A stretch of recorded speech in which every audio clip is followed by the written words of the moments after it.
Procedemos a la votación. La Ley de la Actividad Física y el Deporte en Aragón fue la primera en aprobarse en 2022. Prohíbe la publicidad de apuestas y de negocios relacionados con la prostitución en equipaciones, instalaciones o patrocinios deportivos. La nueva norma también exige acreditar las competencias necesarias para ejercer de director deportivo o de preparador físico, unas competencias que serán también obligatorias para los voluntarios.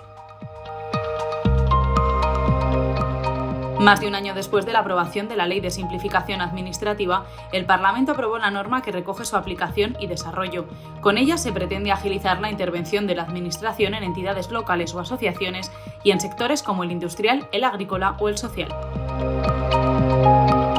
La Ley de Información Geográfica tiene como finalidad establecer un marco regulatorio que permita garantizar la producción de información geográfica.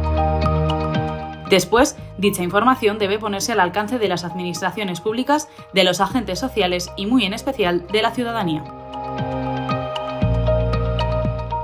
La Ley del Fondo Aragonés de Financiación Municipal regula la colaboración financiera de Aragón con sus municipios. El fondo busca contribuir a la solvencia económica de sus 731 municipios y cumplir con los principios de solidaridad y equilibrio territorial.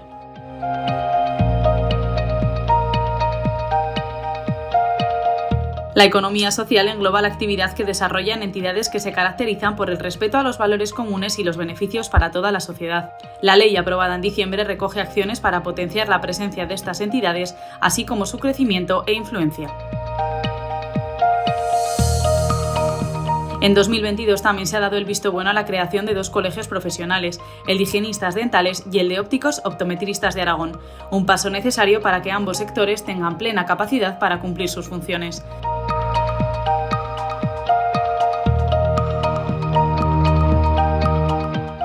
En 2022 se ha cerrado de nuevo con la aprobación de la Ley de Presupuestos para el próximo año, que entrará en vigor el 1 de enero de 2023.